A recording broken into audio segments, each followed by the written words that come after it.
Olá a todos, então aqui é a professora Cibele, né? Vamos dar continuidade ao nosso estudo das moléculas orgânicas, né?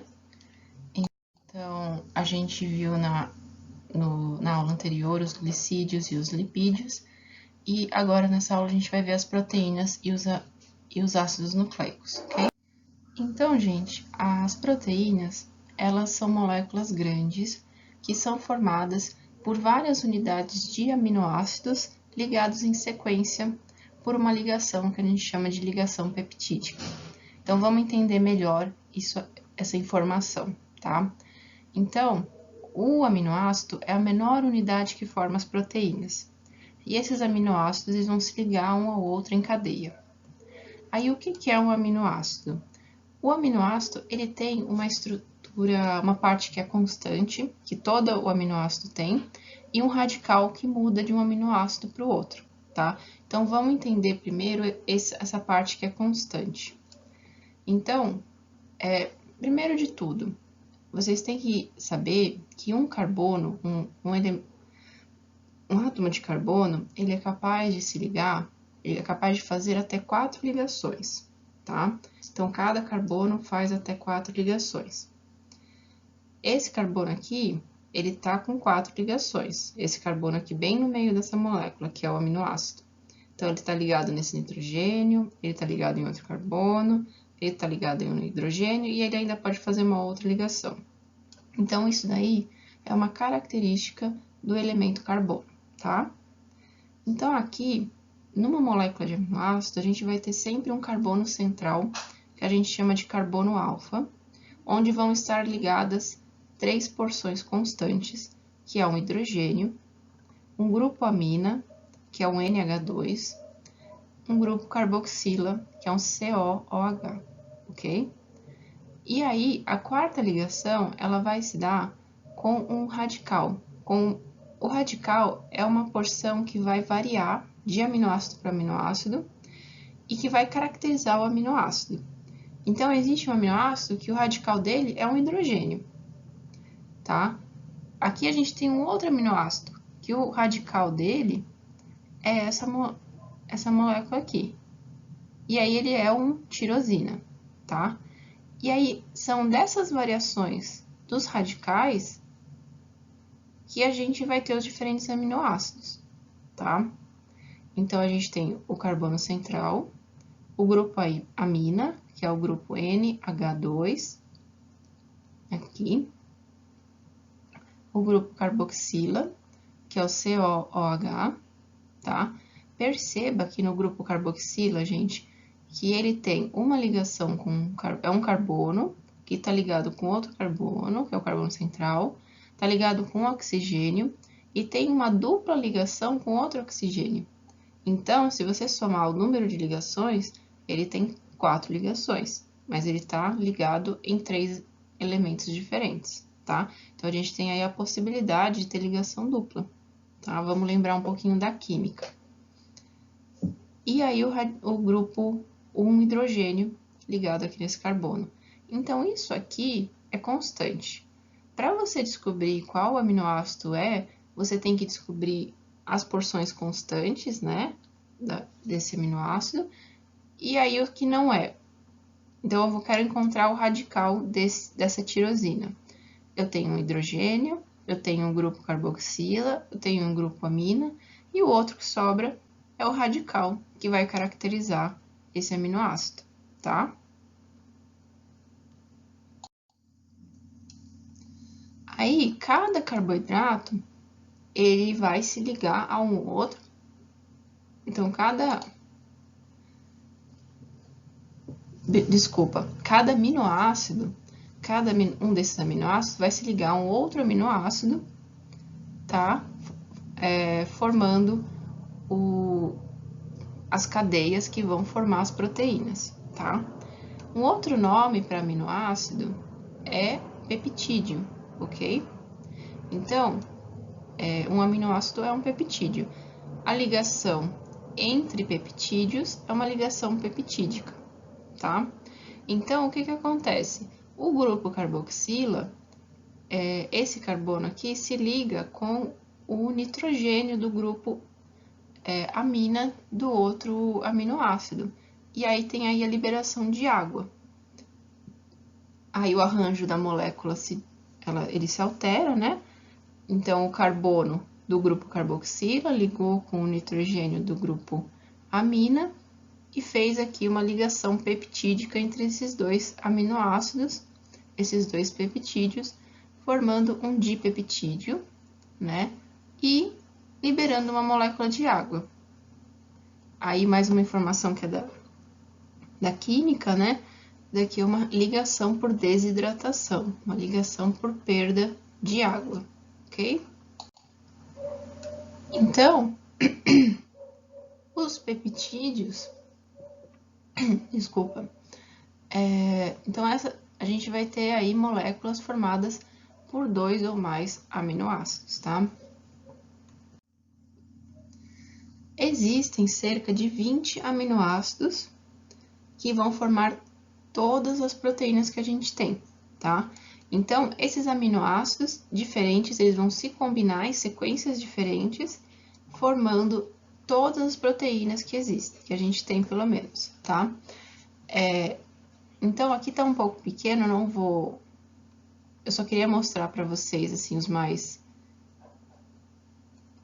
20 aminoácidos, mas não são... Se você for pensar, assim, na quantidade de proteínas que existem, eles não são tantos assim, né?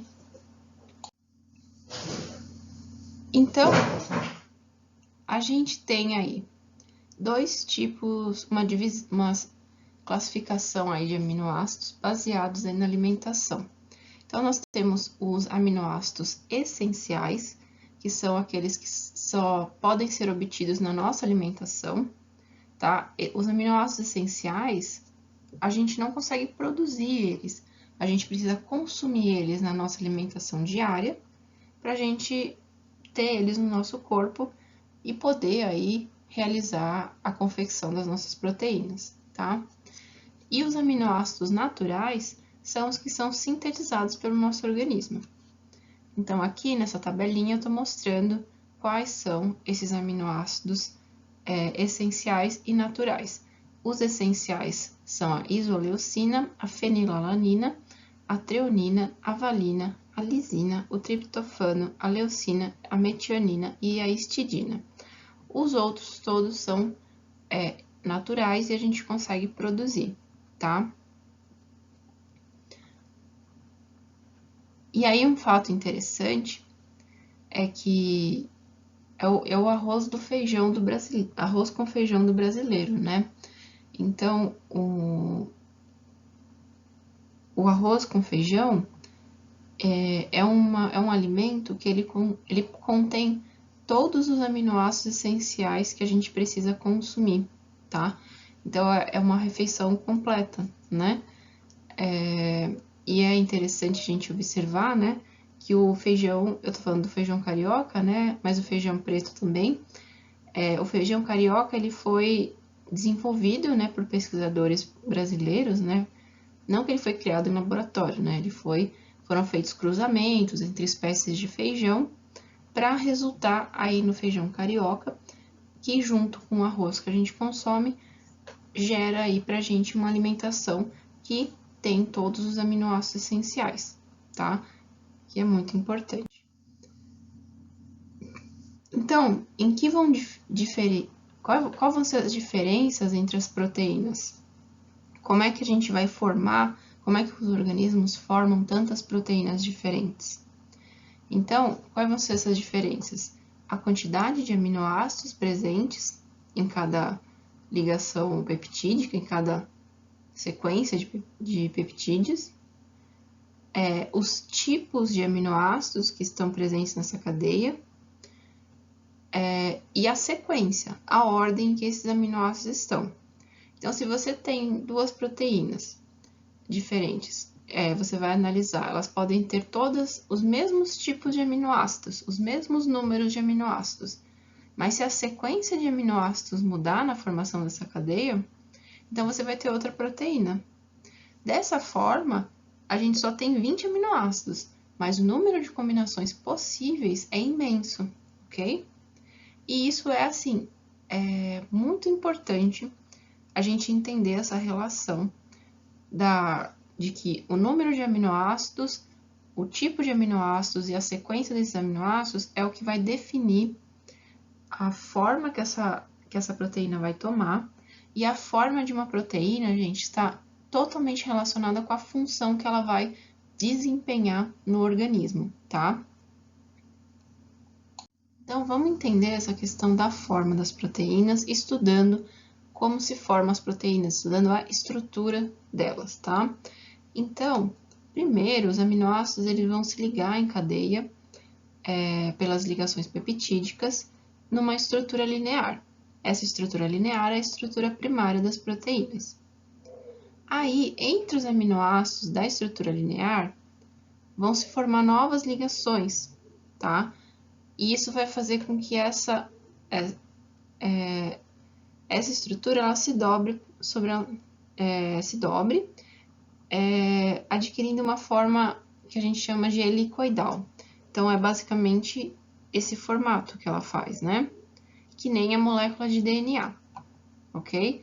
Então, a gente tem uma estrutura linear, a fita ali de aminoácidos, e aí ela vai fazer ligações entre as moléculas dela mesma, entre os aminoácidos dentro dessa mesma estrutura, e aí isso vai gerar uns dobramentos nela. E ela vai se dobrar dessa forma helicoidal, forma de hélice, tá? Então, ela faz novas ligações aqui e forma essa estrutura helicoidal, que é a estrutura secundária. Ela fica que nem um fio de telefone. Não sei se vocês... Agora não tem mais, né? Isso de telefone com fio, né? Mas quem já viu um fio de telefone, ele é enroladinho assim. Isso que é uma estrutura helicoidal.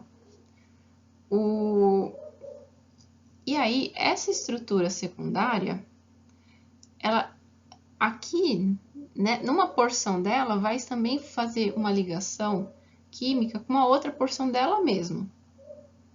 E aí ela vai acabar se dobrando sobre ela mesma, tá? Então, até aqui, e aí vai formar essa estrutura terciária. Então, da estrutura primária à estrutura terciária, são ligações que estão ocorrendo naquela mesma molécula e ela está se dobrando sobre ela mesma. Então, primeiro, a estrutura linear, ela vai se dobrar formando essa hélice, tá? E aí, depois, as ligações vão se formar e ela vai se enovelar, vai ter um dobramento mais... Como ela já está mais... Não está vendo aqui que essa estrutura helicoidal da secundária tá aqui dentro. É ela aqui que vai se dobrar e formar esse glomérulo aqui que a gente tem, esse enovelado, que é a estrutura terciária, tá? Então, aqui tudo é uma proteína se dobrando, ok? A estrutura quaternária é quando duas ou mais dessas cadeias polipeptídicas que estão enoveladas, é quando elas se ligam. Então, aqui a gente vai ter uma estrutura quaternária. Então, aqui a gente tem uma, duas, três, parece que 4 cadeias polipeptídicas que se ligaram formando uma proteína maior, tá? Então, aqui é uma coincidência que existem 4 agregadas, tá? Aqui não é quaternária porque tem 4. Ela é quaternária porque aqui é a primária, secundária, terciária, quaternária, tá? É porque tá na ordem. Mas aqui podem ser 2, 3, 4, tá? Não tem essa... Não é por causa disso, não, tá bom? E quais são as funções dessas proteínas? As proteínas, elas têm função, diversos tipos de função. Na verdade, elas estão presentes em todo o organismo, tá? Então, a gente tem proteínas que são voltadas à função estrutural, então elas vão compor os nossos tecidos. A gente tem, por exemplo, o colágeno, que vão ficar entre os nossos ossos e dar proteção àquela região que tem muito atrito, né? Do joelho, do cotovelo. Mas a gente também tem colágeno abaixo da nossa pele, tá? Então, é uma curiosidade, inclusive, né? Por que a gente fica com rugas, né? À medida que a gente tem o envelhecimento, a gente vai perdendo colágeno. O nosso colágeno vai reduzindo. E tanto que por isso que as pessoas idosas têm problema nas articulações, porque as articulações têm colágeno para proteger ali o cotovelo e os joelhos. E esse colágeno que está embaixo da nossa pele também vai sofrendo perdas, e ali onde tem menos colágeno, forma as rugas, tá? Isso faz parte do processo de envelhecimento. Então, a gente tem a queratina, que tá ali nos nossos cabelos, nas nossas unhas, mas também nos pelos e nos cascos e nas garras dos animais. Uma coisa importante, né, é que uma mesma proteína em um ser vivo tem uma função e em outro ser vivo pode ter outra função, tá? Por exemplo, eu não sei se foi aqui que eu coloquei. Bom, a gente tem a albumina, que ela tá ali nos ovos, né? O ovo, o material de reserva do ovo é a albumina, uma proteína. Tanto que quem vai em academia, né, fala que tem que comer ovo para conseguir proteína. A albumina é uma proteína que a gente também tem no nosso sangue. É a albumina que dá a viscosidade do sangue, tá? E também está relacionado com o controle da nossa pressão. Então, é uma mesma proteína que em seres vivos diferentes está atuando de formas diferentes, tá bom? Então, a gente tem proteínas que têm função hormonal, por exemplo, a insulina é uma proteína. A gente tem proteínas que têm função de defesa, então a gente tem no nosso sistema imune, a gente tem os antígenos, que são proteínas específicas do nosso sistema imune. A gente tem proteínas com função energética, que nem eu falei da albumina nos ovos, proteínas ligadas ao transporte de gases, a hemoglobina das nossas hemácias, que faz o transporte de oxigênio. Temos proteínas com função contrátil, então os filamentos de actina e miosina que fazem a contração dos músculos, ok? Aí isso daí a gente vai ver em aulas futuras, algumas dessas proteínas elas vão retornar para a gente falar delas. E a gente tem as proteínas com função enzimática. O que são enzimas, né? São moléculas que regulam diversas funções biológicas, e aí das enzimas a gente vai falar mais hoje. Então, as enzimas, elas fazem um trabalho que a gente fala de... elas são catalisadoras, né, tá? Então, o que é um catalisador biológico, no caso? Um catalisador é uma substância que facilita, que promove uma reação química. Então, a enzima é um catalisador biológico. Ela aumenta a velocidade de ocorrência das reações químicas e ela reduz a energia necessária para a ativação dessas reações. E ela não é consumida nessa reação. Ela vai lá, ela junta os compostos daquela reação, acelera, ajuda a gastar menos energia, acabou a reação, ela vai embora e vai ajudar a outra reação a acontecer, tá? É uma reação em que ela não é consumida, é uma reação reversível, ok? Então, aqui nesse gráfico, vamos só ver como vocês vão encontrar esses gráficos de enzima, tá? Então, aqui a gente tem um gráfico representando uma reação enzimática que não foi catalisada por uma enzima. Esse gráfico, ele está mostrando informações da energia livre sobre o caminho da reação, tá? Então, ele é um gráfico só para mostrar isso. Então, aqui os reagentes, eles têm um tempo para se encontrar e ocorrer a reação. Aí, essa reação tem um tempo para acontecer, ela vai gastando energia. Chega um ponto em que não tem mais a energia, e aí essa reação começa a reduzir, tá? E no final, quando a reação acaba, você tem os produtos formados. Então, aqui é a energia usada para fazer que é a energia usada para fazer essa reação, tá? Sem a ação da enzima. Com a ação da enzima, a energia usada para fazer essa reação, ela reduz, tá vendo? É isso que esses dois gráficos estão mostrando, que você tem menos gasto de energia quando você tem o uso de enzimas, tá? Então, aqui é um desenho demonstrando de forma didática a ação das enzimas. Então, as enzimas, elas são altamente específicas para a reação que elas vão atuar. Então, é como se a gente fala que é um sistema chave-fechadura, tá? Então, a enzima, ela tem um formato específico para receber a molécula em que ela vai atuar na reação. Então, aqui a gente tem uma maltase, que é uma enzima que vai ajudar na quebra da maltose, que é um açúcar. Então, a maltose, ela encaixa perfeitamente nessa enzima, e aí a enzima atua nessa molécula, e aí vai ter a quebra da maltose em duas glicoses. Aqui, a molécula de sacarose, ela não tem um formato que ela consegue se ligar na maltase. Então, a maltase não atua na sacarose, tá? A enzima vai reconhecer esse substrato, essa molécula que ela vai trabalhar, através do formato tridimensional, do formato que essa molécula tem. Então, eu falei para vocês que as proteínas, a forma delas está relacionada com a função.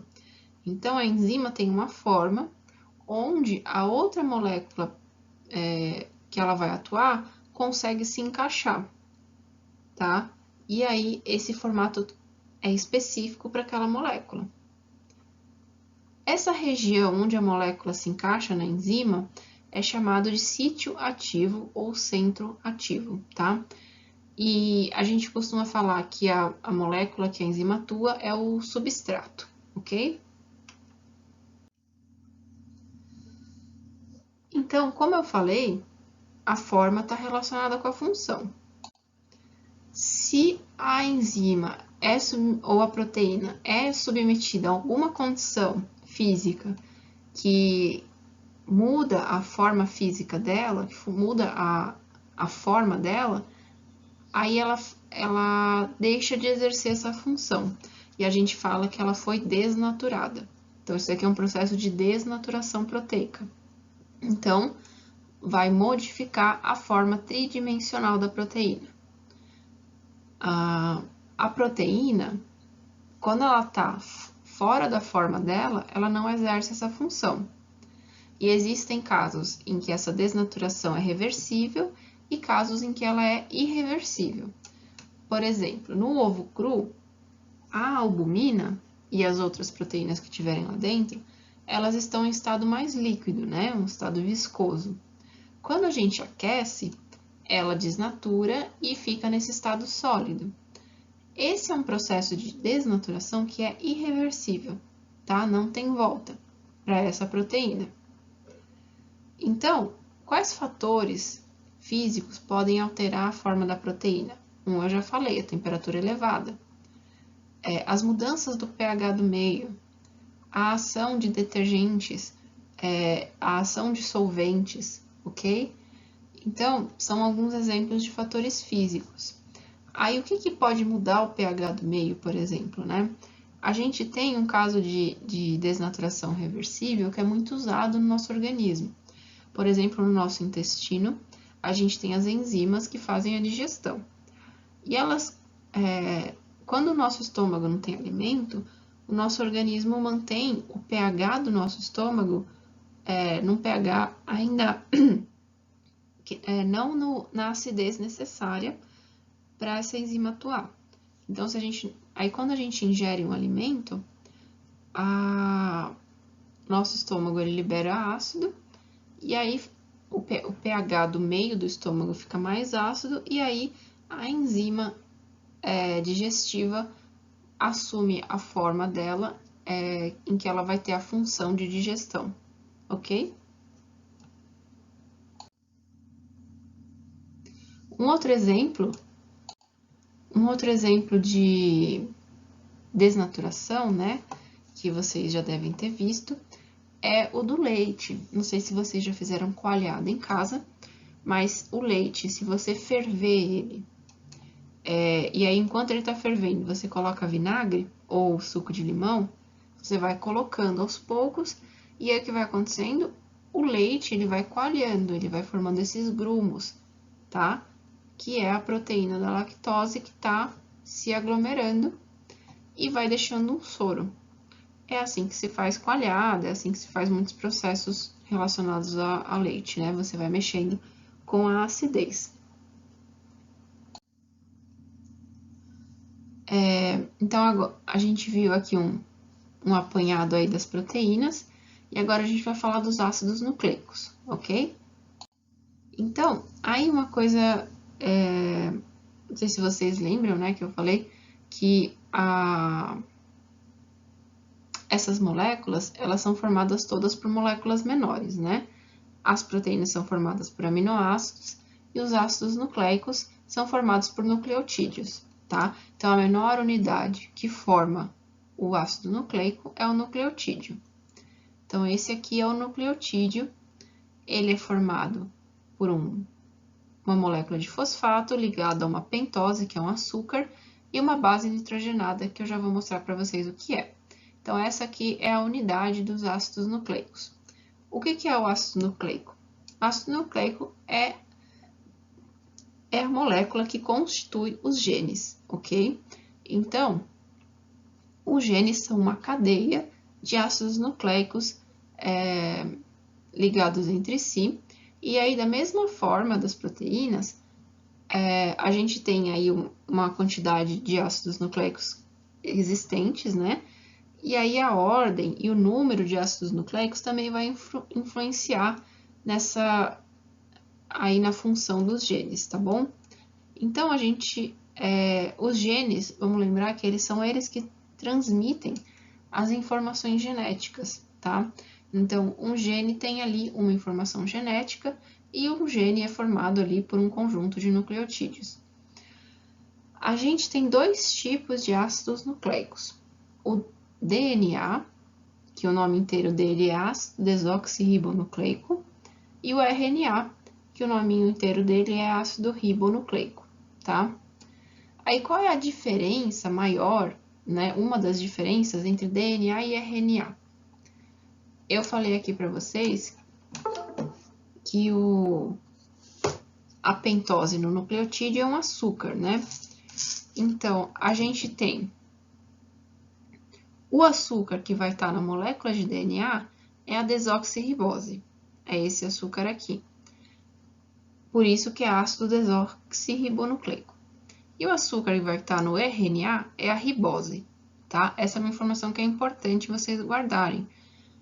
RNA tem ribose, açúcar, ribose, e DNA tem desoxirribose, ok?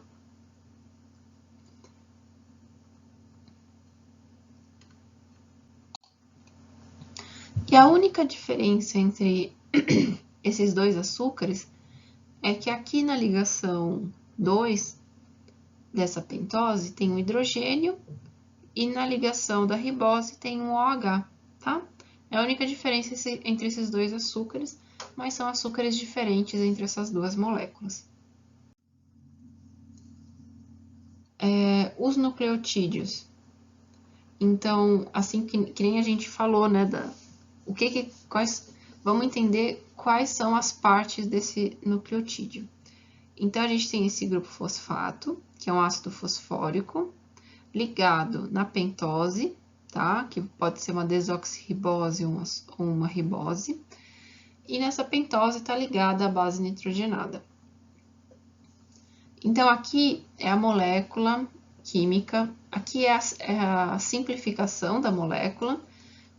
Aí eu vou mostrar para vocês por que a gente simplifica, né? Mas essa daqui é a molécula completa. Então, isso aqui, que é o grupo fosfato, né? Você tem um fósforo aqui no meio, ligado aos oxigênios. Um desses oxigênios está ligado no carbono da pentose, e num dos carbonos da pentose está ligada à base nitrogenada, tá? Então, aqui é a molécula inteira. E aí a gente tem, gente, 5 bases nitrogenadas diferentes, tá? Então, aqui, a base nitrogenada é um composto orgânico que tem um anel contendo nitrogênio, tá? Por isso que é a base nitrogenada, porque ela tem nitrogênio. Então, a gente tem aqui o anel com nitrogênio, e a gente tem 2 grupos. As bases púricas, que tem 2 anéis, tá vendo? Que ela tem um anel, 2 anéis. Um anel, 2 anéis. Por isso que a representação simplificada dela é aqui com dois anéis. E as bases pirimídicas, que tem só um anel, tá? Então, as bases púricas, que tem 2 anéis, são a adenina e guanina. E as bases pirimídicas, que tem um anel, são a timina, a citosina e a uracila. E aí, nesses nucleotídeos, o que vai variar, além do que varia entre o RNA e DNA, né? O que varia nas bases nucleotídicas é o tipo, nas bases nitrogenadas, é o tipo de base que tem ali naquele nucleotídeo, tá? Aí vocês vão entender melhor aqui na molécula formada. Então, a molécula de ácido nucleico, ele vai ser formado pela cadeia de nucleotídeos ligados entre si, que a gente chama de cadeia polinucleotídica, tá? Então, aqui você tem um nucleotídeo, o grupo fosfato, a pentose, a adenina. A pentose liga com o grupo fosfato do outro nucleotídeo, e assim por diante, elas vão se ligando aqui, o grupo fosfato com a pentose, tá? E aí, a ordem, o que vai formar as diferenças entre os nucleotídeos é a ordem das bases nitrogenadas, tá bom? Nós temos, então, as moléculas de DNA e RNA, ok? Aí, olhem aqui outra diferença, né? Então, a gente tem ali a cadeia nucleotídica, que o RNA é uma cadeia nucleotídica, né? No DNA, você tem 2 cadeias que se ligaram pelas bases nitrogenadas, ok? Então, a gente tinha as ligações nucleotídicas entre a pentose e o grupo fosfato ali, ligando os nucleotídeos numa cadeia, e agora os nucleotídeos vão se ligar pelas bases nitrogenadas, formando uma cadeia dupla, tá? Então, o DNA é uma cadeia dupla de nucleotídeos. Tá vendo? Cada fita azul aqui, cada parte azul, é uma cadeia de nucleotídeos, tá? E aí, esse risquinho que tem aqui é a base nitrogenada, ele está representando a ligação entre as bases nitrogenadas. Então, nesse DNA, vai ter a adenina, as bases nitrogenadas adenina, timina, guanina e citosina. E quando essas fitas elas forem se ligar pelas bases nitrogenadas, a adenina ela vai parear com a timina e a guanina vai parear com a citosina, ok? Então, isso se mantém, isso é constante. Em toda molécula de DNA, a adenina liga com a timina e a guanina liga com a citosina, tá? Então, essas cadeias de DNA, elas são complementares. Então, o DNA é uma dupla cadeia de DNA e um é complementar ao outro, tá bom? O RNA, ele é formado a partir do DNA. Aí, quando a gente estiver vendo ali o núcleo, essas questões, aí eu vou aprofundar com vocês. Agora, a gente está vendo só as moléculas. Mas o DNA, ele é formado a partir do molde do DNA, tá? Então, para formar o RNA, é formado a partir do molde do DNA. Então, a molécula de DNA abre, e aí, a partir das bases nitrogenadas que tem ali, vai pareando novos nucleotídeos para formar o RNA. E esse RNA vai levar informação para outro ponto da célula do que tem que se fazer, porque ele carrega a informação gênica do DNA para as organelas da célula, tá? E aí, o que muda aqui é principalmente o pareamento. No RNA, não tem a timina. Quando tem adenina no DNA, vai ligar uracila, tá? Então, no DNA, no RNA, a adenina vai ligar com a uracila, a outra base nitrogenada. E a guanina liga com a citosina igual, tá bom? Então, essa é uma outra diferença entre o DNA e o RNA. Então, só resumindo, né? O DNA e o RNA tem ácido fosfórico no nucleotídeo, o DNA tem desoxirribose, o RNA tem ribose, o DNA tem adenina, timina, guanina e citosina, e o RNA tem adenina, uracila, guanina e citosina, tá? Então, aqui, gente, foram as características básicas dos ácidos nucleicos e das proteínas, tá? Quando a gente for ver núcleo, a gente vai aprofundar nessa questão dos ácidos nucleicos, aí vocês vão entender melhor, provavelmente vocês ficarão com algumas dúvidas, mas nesse momento a gente estava apenas analisando as moléculas, tá? A parte molecular mesmo das moléculas orgânicas, então não tem problema, foi um pouco superficial mesmo, mas é porque a gente vai retomar isso no futuro, tá bom? Então, por hoje é só e muito obrigada